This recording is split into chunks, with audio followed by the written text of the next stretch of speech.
Assalamualaikum warahmatullahi wabarakatuh. Salam sejahtera bagi kita semua.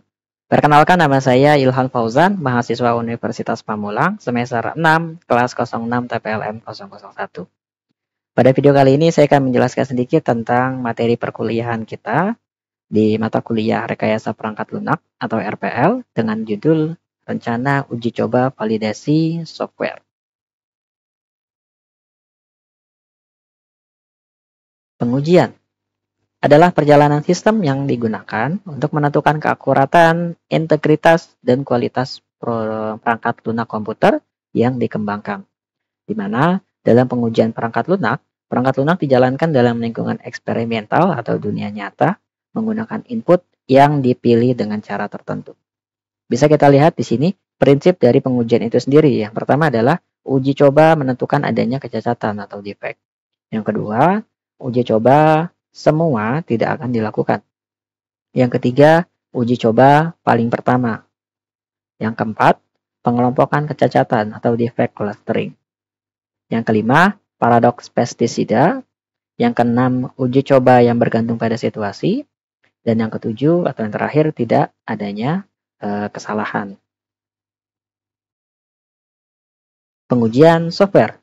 Nah, biasanya terdiri dari verifikasi dinamis bahwa suatu program berperilaku dalam sekelompok kasus uji yang cocok dipilih dengan benar dari rentang eksekusi yang tidak terbatas. Bisa kita lihat di sini yang pertama adalah penguji dinamis menulis proses ke program input yang dipilih, di mana sistem yang kompleks dan non-deterministik berbeda dan bergantung pada satu sistem, memungkinkan kita untuk menentukan pengujian dengan nilai input yang akurat. Lalu yang kedua, kita lihat di sini adalah tak terbatas dilakukan dengan subset dari semua kemungkinan tes yang ditentukan oleh kriteria risiko dan prioritas, di mana pengujian selalu bermakna antara sumber daya yang terbatas dan jadwal lawan. Lalu yang ketiga di sini kita lihat seleksi banyak metode pengujian yang diusulkan berbeda secara signifikan dalam pemilihan rangkaian pengujian. Dan insinyur perangkat lunak harus menyadari bahwa kriteria seleksi yang berbeda dapat menghasilkan tingkat efektivitas yang berbeda secara signifikan. Dan yang terakhir, diharapkan. Hal ini diperlukan untuk mengkonfirmasi apakah hasil tes program yang diamati dapat diterima dan tidak selalu perlu untuk hanya menilai. Berikutnya, tujuan pengujian software. Nah, tujuan pengujian ini adalah untuk menemukan lebih banyak bug pada produk tertentu. Nah, jenis-jenis pengujian perangkat lunak itu yang pertama itu adalah acceptance testing. Tes penerimaan didasarkan pada persyaratan yang sudah disepakati sejak awal, di mana tujuan dari pengetesan ini adalah untuk membuat untuk dapat membuat atau menolak aplikasi yang disediakan. Bisa dibilang seperti itu. Lalu berikutnya adalah installation testing, di mana tes instalasi umumnya sudah merampung tes sistem dan tes penerimaan.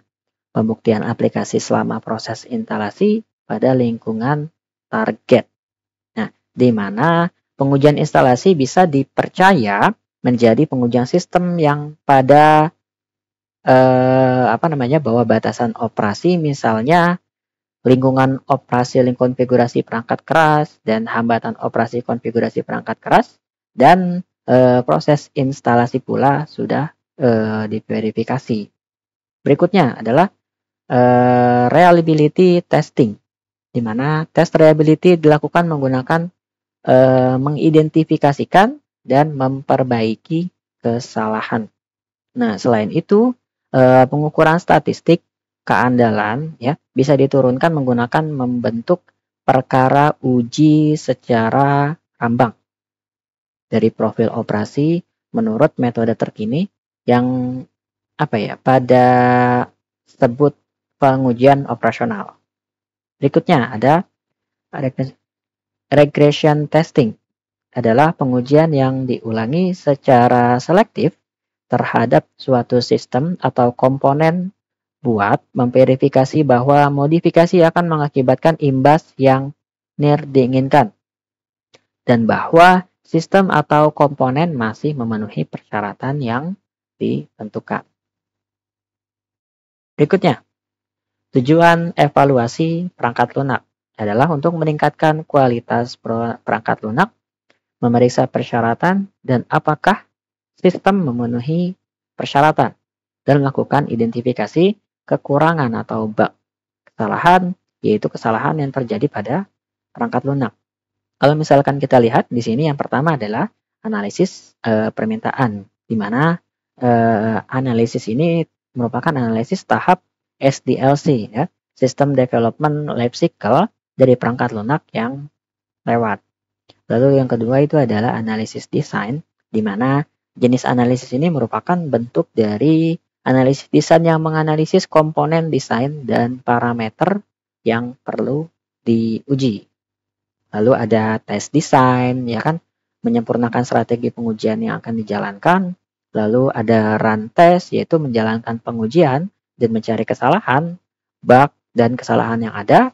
Lalu report test, di mana menyuguhkan sebuah laporan dari hasil pengujian kepada pengembang dan memberi kesimpulan apakah si perangkat lunak ini atau perangkat lunak tersebut layak untuk digunakan. Mungkin itu saja materi yang dapat saya sampaikan pada video kali ini. Apabila ada kesalahan kata dan kalimat, mohon dibukakan pintu maaf yang sebesar-besarnya. Wabillahi taufiq wal hidayah. Wassalamualaikum warahmatullahi wabarakatuh.